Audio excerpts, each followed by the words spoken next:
Muhamedova. Born in 1952, People's Artist of Turkmenistan Salmas Muhamedova became one of the most prominent ceramists in her homeland.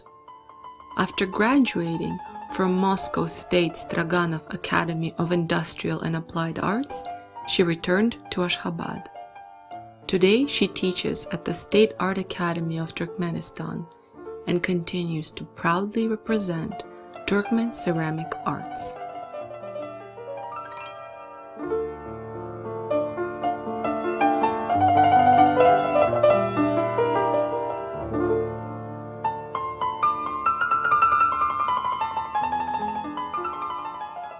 Дурды Байрамов был руководителем молодежной секции у нас в Союзе художников. Я вот как после института была как бы членом секции. И вдруг меня вызывают и говорят, есть такая горящая, как бы никто не соглашается ехать. Если вы хотите, можете поехать в Прибалтику, вот в Юрмала, на симпозиум керамистов. Ну, я, конечно, обрадовалась, согласилась. Вот. И он меня тогда, я помню, вызвал, Дурды Байрамов, в мастерской, он стоял, работал, чей-то портрет писал. И со мной серьезно разговаривал так. Вот, у вас такая ответственность, вы постарайтесь не опозорить Туркмению, сделать что-то такое интересное, трудиться, доказать, что вы на самом деле художник, чего вы стоите, это ваша возможность, это ваш шанс и так далее. И вот с его напутствием я поехала в Прибалтику. И где я трудилась беззаветно, не спала, не ела. В общем, так как получилось, я попала на фарфоровый завод. Это тоже большая история, как я туда попала. И сделала композиции, две фарфоровые композиции. Одна композиция называлась «Геленлер», другая композиция «Нежность». И вот эти обе работы мои рекомендовали. Одну в Париж, в Валорис, во Францию, на международный конкурс, а другую в Италию, в Фаенце. И вот мои работы отправляются в Москву, оттуда уже отправили в Фаенце, в Италию, где я заняла первое место. Мои работы заняли первое место на международном конкурсе Фаенце. Среди 450 участников и 50 стран мира я заняла первое место. И вот это была первая встреча моя с Дурды Байрамовым. Ну, потом, конечно, много раз мы виделись на выставках, встречались, там, обменивались мнениями. И вот на его выставке портреты всех наших деятелей, скажем, кино, искусство, там певцы, танцовщицы, там пианисты и так далее, писатели, художники, ну все есть портреты. Я так посмотрела, только меня аж там нету. Я подошла к Дурды и говорю, Дурды Байрамов, я на вас обижаюсь. Он говорит, почему? Значит, вы говорите, что Салмас, хвалите меня, там, восхищаетесь, мне ваша дочка рассказывала. Да. Я говорю, а что же моего только портрета и нет среди вашей коллекции всех наших деятелей культуры и искусства? Ну, я же тоже не какой-нибудь, я народный художник Туркменистана. Он говорит, да, вот именно. Надо обязательно, я давно хочу вас нарисовать, давайте. И он намечает мою, в общем, придете ко мне, говорит, где-то в октябре. Я, говорит, более-менее освобожусь, придете в мастерскую, мы начнем работать, портрет делать. И вот я помню, пришли мы с Джерен Клычевой к вашему папе в мастерскую. Он тогда писал, я помню, натюрморты с гранатами. У него гранаты везде висели, и он писал натюрморты.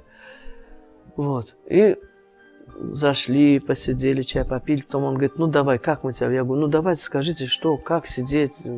Он посадил, я помню, его кресло, посадил меня в кресло. Мы обговорили, в каком я буду платье, обговорили, как я буду сидеть.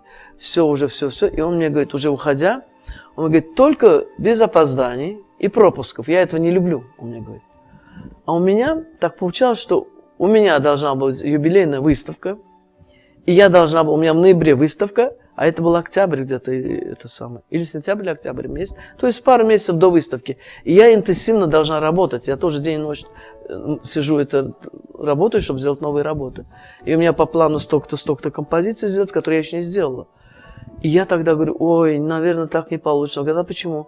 Я говорю, дело в том, что у меня у самой скоро будет персональная выставка, и я должна эти месяцы как раз работать, трудиться. Если вырвусь там на час-два, нет, говорит, ты должна приходить и сидеть. Он говорит, я говорю, что тогда делать? Он говорит, ладно, давай тогда после твоей выставки. Ну, после моей выставки декабрь месяц, то есть пред Новый год, тоже как бы, да, праздничные дни. Он говорит, ну давай после выставки где-то вот январь, февраль, вот такие вот месяцы. И вот мы с ним наметили на февраль где-то. И вот мы перенесли эту нашу работу, он должен был написать мой портрет. И вдруг мы слышим, что Дурдыбайрамов умирает. Вот буквально вот через месяц-два, как мы с ним это должен был писать мой портрет. И так мне Бог стал, ну как же так? Ну, это очень печальное событие, конечно. Мы все расстроились очень. Это прекрасный художник, живописец, который воссоздал и увековечил образы многих наших деятелей культуры. Просто семью свою, там, детей своих, знакомых, родственников. Вот. Занимался настоящим искусством. И он всегда говорил, я ничего не буду продавать. Я не буду продавать ничего.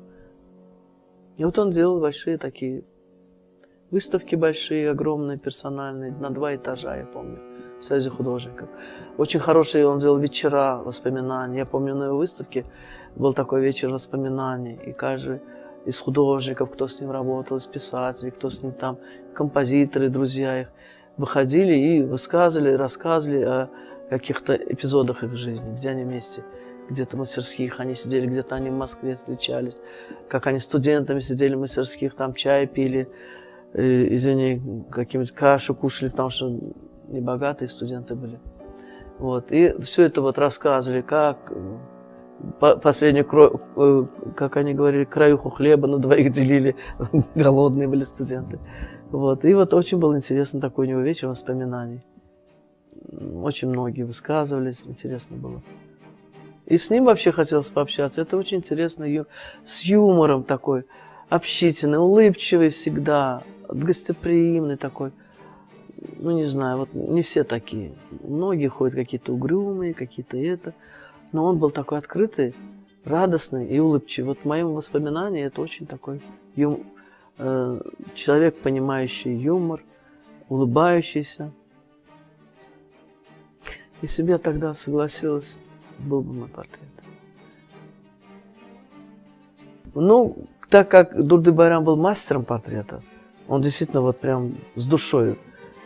Нет таких художников у нас, что вот только портретом занимаются, как вот Дурды. Ну, есть очень интересные ирисы у него, я помню. Натюрморты прекрасные, с гранатами, с ирисами.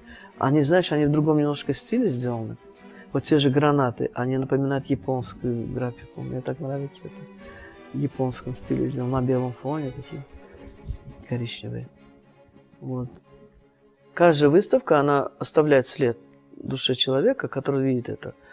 И чем больше посетителей, тем больше его души вошло в душу людей, кто это видел. Каждое созерцание произведений оставляет все равно в каждом сердце, в каждой душе свой отклик. И вот его работы, а представляешь, сколько он портретов сделал? Это все вот эти люди, их дети, их внуки. Это все, очень огромное количество людей, которые ходят, у которых в сердце есть кусочек искусства Дурдыбайрамова. Это большой вклад. Он внес вклад, во-первых, в развитие портретного искусства Туркмении, которое не очень у нас часто это делается. В основном тематические композиции, все пейзажи. Очень мало портретов, чтобы сказать, что вот это портретист. Вот. Ну, такие вот, как такой художник, как Дурдыбайрам, он внес свой лепту в художественное искусство Туркмении. Он оставил свой след в сердцах людей, в искусстве Туркменистана и в истории Туркмении. Я думаю, он сделал огромную работу, оставил огромный след, который будут чтить, наверное, потомки. Я так думаю. Я пожелать хочу только процветания вашему музею. Это кусочек Туркмении, который находится в Канаде. Это мир, который, заходящий в музей человек, будет входить в мир наш, в мир Туркменистана, в мир Дурдыбайрамова. Чтобы входящий в этот мир находился и жил этими работами, дышал этим и созерцал это.